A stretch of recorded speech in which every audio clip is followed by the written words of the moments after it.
తెలంగాణ అధికారిక చిహ్నంపై జయ జయ హే తెలంగాణ గీతంపై బీఆర్ఎస్ చేస్తున్న వాటిపై ప్రభుత్వ విప్ వేములవాడ ఎమ్మెల్యే ఆది శ్రీనివాస్ గురువారం వేములవాడ పట్టణంలో మీడియా సమావేశం నిర్వహించారు.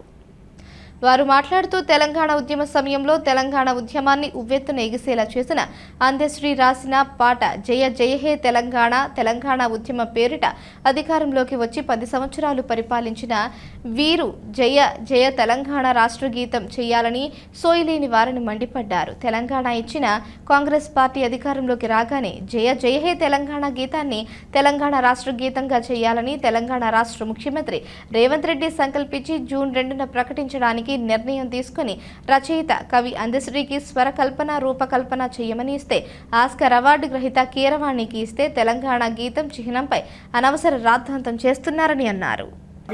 పెట్టినప్పుడు ఎందుకు ఈ సోయి మీకు లేదో అడుగుతున్నాం.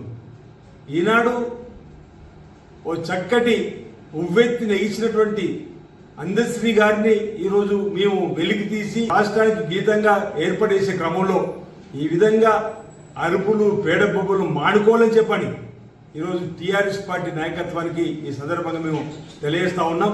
మా గౌరవ ముఖ్యమంత్రి రేవంత్ రెడ్డి గారు తెలంగాణ ఉద్యమంలో అసూలు బాసినటువంటి అమరవీరుల కుటుంబానికి గౌరవం ఇచ్చేటువంటి కార్యక్రమంతో పాటు తెలంగాణ ఉద్యమంలో కీలకమైనటువంటి కవులు కళాకారులు ఉద్యమకారులు అందరినీ కూడా గౌరవించాలని చెప్పని ఈరోజు ఈ కార్యక్రమం తీసుకుంటే ఈ విధంగా ఆంధ్ర వాళ్ళతో మ్యూజిక్ చేపిస్తారని చెప్పినటువంటి మాటలు మాట్లాడుతున్న వాళ్ళకి ఈరోజు మేము మీ ప్రభుత్వంలో చేసిన దానికి సమానం చెప్పాలని చెప్పిన సందర్భంగా నేను తెలియజేస్తా ఉన్నాను.